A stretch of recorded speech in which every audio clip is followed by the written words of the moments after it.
নমস্কাৰ এই মুহূৰ্তত আহি পৰিছে সন্ধিয়াৰ কেইবাটাও বিগ ব্ৰেকিং নিউজ আৰু এনে ধৰণৰ খবৰসমূহ নিতৌ চাবৰ কাৰণে চেনেলটো সাবস্ক্ৰাইব কৰি ভিডিঅ'টোত এটা লাইক কৰি দিব। এই মুহূৰ্তত জনাই আছো এটা ব্ৰেকিং নিউজ হিমন্ত বিশ্ব শৰ্মাৰ বিৰুদ্ধে খৰপ হৈ পৰিছে এপিচিচিৰ সভাপতি ভূপেন কুমাৰ বৰা। ভূপেন বৰাই কৈছে হিমন্ত বিশ্ব শৰ্মা য'ত কয়লা সিন্ডিকেট ত'ত হিমন্ত বিশ্ব শৰ্মাৰ নেতৃত্বত অসমত সিন্ডিকেট ৰাজ চলি আছে। 20 পৰা 25 জন শ্ৰমিক এতিয়াও কয়লা খনিত আবদ্ধ হৈ আছে। দেবলাল গাৰ্লুছাৰ পত্নীৰ নামত সিন্ডিকেট চলাই থকাৰ চৰকাৰী ৰচিদ ওলাইছে। এজন মহৰীক গ্ৰেপ্তাৰ কৰি গোটেই বিষয়টো গাপ দিব খুজিছে হিমন্ত বিশ্ব শৰ্মাই। অবৈধ বনজ সম্পদ অবৈধ খনিজ সম্পদ লুণ্ঠনৰ অপৰাধত চৰকাৰ অপৰাধী আৰু এতিয়া সিবিআই মৌন হৈছে। চকুত কলা কাপোৰ মাৰি আছে সিবিআইয়ে। আমি ৰাইজৰ ঘৰে ঘৰে গৈ গুহাৰি প্ৰদান কৰিম বুলিও মন্তব্য কৰিছে এপিচিচিৰ সভাপতি ভূপেন বৰাই। উমৰাংচুৰ কয়লা খনিত শ্ৰমিকসকলক লৈ খৰপ হৈ পৰিছে বিধায়ক অখিল গগৈ। অখিল গগৈয়ে কৈছে কোনদিনা দেবলাল গাৰ্লুছাৰ পত্নীক গ্ৰেপ্তাৰ কৰিব সেই দিনটোলৈ আমি ৰৈ আছো। দেবলাল গাৰ্লুছাক অবৈধ কয়লা খননৰ বাবে কেতিয়া সিএম পদৰ পৰা বাদ দিব সেই দিনটোলৈ আমি ৰৈ আছো। মুখ্যমন্ত্ৰী যদি এই কেলেংকাৰীত জড়িত নাই তেন্তে দেবলাল গাৰ্লুছাৰ পত্নীক গ্ৰেপ্তাৰ কৰক। মুখ্যমন্ত্ৰী যদি এই কেলেংকাৰীত জড়িত নাই তেন্তে ডিমা হাছাওৰ ডিসি এসপি ডিআইজিক নিলম্বন কৰক। মুখ্যমন্ত্ৰী হিমন্ত বিশ্ব শৰ্মা যদি এই কেলেংকাৰীত জড়িত নাই তেন্তে উমৰাংচ কাৰ্বি আংলঙৰ অবৈধ কয়লা খননৰ সিবিআই তদন্ত দিয়ক। মহাকুম্ভ মেলাত বিনামূলীয়া খাদ্য পৰিবেশন কৰিবলৈ আদানী গ্ৰুপক সহযোগিতা ইস্কনৰ। আদানী গোটে আন্তৰ্জাতিক কৃষ্ণ চেতনা সংস্থা ইস্কনৰ সৈতে অংশীদাৰিত্ব কৰি প্ৰয়াগৰাজত অনুষ্ঠিত হোৱা মহাকুম্ভ মেলাৰ সময়ত 13 জানুৱাৰীৰ পৰা 26 ফেব্ৰুৱাৰীলৈ ভক্তসকলক বিনামূলীয়াকৈ খাদ্যৰ ব্যৱস্থা কৰিছে। আদানী গ্ৰুপৰ অধ্যক্ষ গৌতম আদানীয়ে ইস্কনৰ সহযোগিতাৰ বাবে কৃতজ্ঞতা প্ৰকাশ কৰি নিস্বাৰ্থ সেৱাক আধ্যাত্মিক অনুশীলন আৰু দেশ প্ৰেমৰ এক প্ৰকাৰ হিচাপে গুৰুত্ব দিয়াৰ ওপৰত গুৰুত্ব আৰোপ কৰিছে। 16 জনকৈ পাৰমাণৱিক বিজ্ঞানিক অপহৰণ তেহৰিক-ই-তালিবান পাকিস্তানৰ। সন্ত্ৰাসবাদৰ পৃষ্ঠপোষক পাকিস্তান পুনৰ এবাৰ নিজে পতা জালত পৰিছে। পাকিস্তানৰ ভূমিক সন্ত্ৰাসবাদৰ চৰণীয়া পতাৰ হিচাপে ব্যৱহাৰ কৰিবলৈ দিয়া পাকিস্তান চৰকাৰকেই এইবাৰ তেহৰিক-ই-তালিবান পাকিস্তান চমুকৈ টিডিপি নামৰ সন্ত্ৰাসবাদী সংগঠনটোৱেই ভাবুকি দিবলৈ আৰম্ভ কৰিছে। শেহতীয়াকৈ তেহৰিক-ই-তালিবানে এটা ভিডিঅ' মুকলি কৰিছে। এই ভিডিঅ'টো দেখা গৈছে পাকিস্তানৰ পাৰমাণৱিক বিজ্ঞানীসকলে তেওঁলোকৰ সুৰক্ষা নিশ্চিত কৰিবলৈ দেশখনৰ প্ৰধানমন্ত্ৰী শ্বেহবাজ শ্বৰীফক অনুৰোধ কৰিছে। তাৰোপৰি এই পাৰমাণৱিক বিজ্ঞানী কেইজনে সন্ত্ৰাসবাদী সংগঠনটোৰ দাবী মানি ল'বলৈ কাতৰ আহ্বান জনাইছে। সামাজিক মাধ্যমত ইতিমধ্যে ভাইৰেল হৈ পৰা এই ভিডিঅ'টোক লৈ পাকিস্তান চৰকাৰ মহা বিপদত পৰিছে। চৰকাৰী পাৰমাণৱিক গৱেষণা প্ৰতিষ্ঠানত কাম কৰা এই বিজ্ঞানী কেইজনৰ সুৰক্ষা নিশ্চিত কৰিবলৈ পাকিস্তান চৰকাৰ যেনেকৈ নহওক বাধ্য।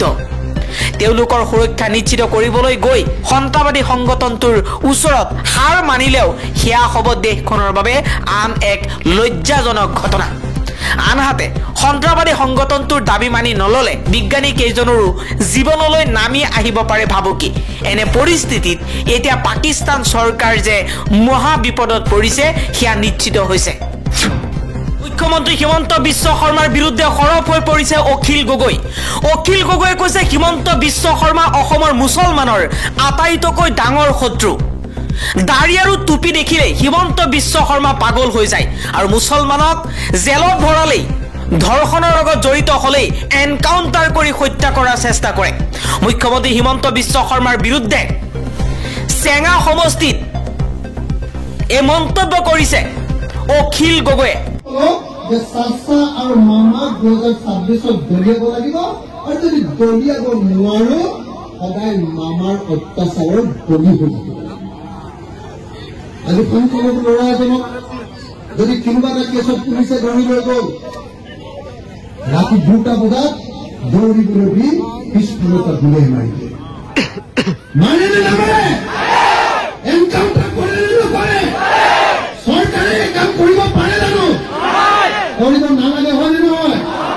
কিন্তু হিমন্ত বিশ্ব শৰ্মাই দাড়ি আৰু টুপি দেখিলে পাগলা হৈ যায় আৰু লগে লগে গুলিয়াবলৈ নিৰ্দেশ দিয়ে হয়নে নহয় হয়নে নহয় হয়নে নহয়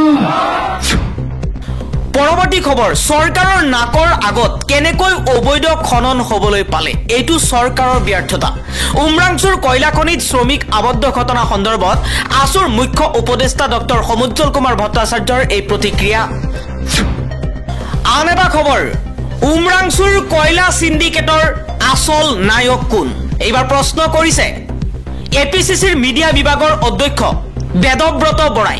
বেদব্ৰত বৰাই কৈছে যে উমৰাংচুত আজি যিসকল শ্ৰমিকৰ মৃত্যু হৈছে যিসকল এতিয়াও কয়লা খনিৰ ভিতৰত আবদ্ধ হৈ আছে তেওঁলোকৰ দায়িত্ব হিমন্ত বিশ্ব শৰ্মাই ল'বনে হিমন্ত বিশ্ব শৰ্মাৰ লগত ঘূৰি ফুৰা নেতাক সিন্ডিকেট চলাবলৈ হিমন্ত বিশ্ব শৰ্মাই অধিকাৰ দিছে নেকি আজি এই শ্ৰমিকসকলৰ পৰিয়ালৰ আজি এই শ্ৰমিকসকলৰ লৰা ছোৱালীৰ দায়িত্ব হিমন্ত বিশ্ব শৰ্মাৰ চৰকাৰে ল'বনে কিয় অবৈধভাৱে এনেধৰণে হিমন্ত বিশ্ব শৰ্মাৰ নিৰ্দেশ মৰ্মে এনে সিন্ডিকেট চলিছে তাক লৈ প্ৰশ্ন কৰিছে বেদব্ৰত বৰাই কি কৈছে বেদব্ৰত বৰাই আহক চমুকৈ শুনি লওক আমি অসম প্ৰদেশ কংগ্ৰেছ কমিটিয়ে আজি গোটেই সমগ্ৰ ঘটনাটো যে অবৈধ কয়লা সিন্ডিকেট তাৰ প্ৰকৃত নায়ক কোন সেই কথা আমি ৰাইজৰ ওচৰলৈ লৈ গৈছো নায়ক কোন ওলাব লাগে আমাৰ এই অবৈধ নায়কসকলে আচলতে অসমৰ ৰাইজক তেওঁলোকে ভাল নাপায় অসমক ভাল নাপায় তেওঁলোকে গণতন্ত্ৰ প্ৰেমী নহয় নহলে সাধাৰণ শ্ৰমিকক মৃত্যুৰ মুখলৈ ঠেলি দিয়ে আপোনালোকে ইতিমধ্যে গম পাইছে যে যিবিলাক কয়লাৰ খনিত অবৈধভাৱে খনন কাৰ্য চলিছিলে লিডু মাৰ্ঘেৰিটাটো একেই অৱস্থা তাতে মাত্ৰ 3 ফুট ওখ এটা গাঁতত তেওঁলোকে অতি কষ্টৰে কয়লা খনন কৰি আনিব লাগে আৰু সেই কয়লা বিক্ৰী কৰি পেলাই লাখ বিলাহত জীৱন কটাই একাংশ মন্ত্ৰী নাম তাৰ উত্থাপিত হৈছে বিষয়া নাম উত্থাপিত হৈছে এজন বিষয়া নটৰাজন আনন্দ তেওঁ এএমডিচিৰ পৰিচালনা সম্পাদকৰ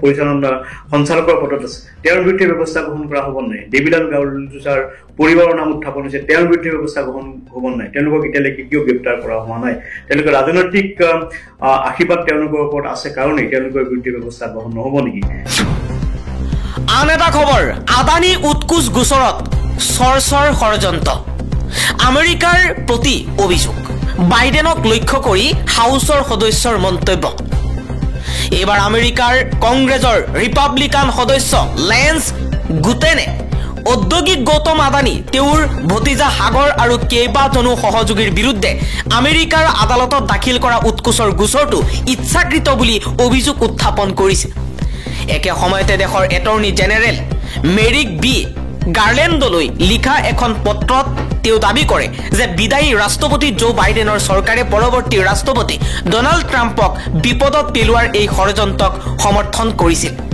টেক্সাছৰ পৰা প্ৰতিনিধি সদনলৈ নিৰ্বাচিত হোৱা গুটেনে আশংকা প্ৰকাশ কৰিছে যে আদানী উৎকোচ কেলেংকাৰীয়ে নতুন দিল্লী ৱাশ্বিংটনৰ সম্পৰ্কত প্ৰত্যক্ষ নেতিবাচক প্ৰভাৱ পেলাব পাৰে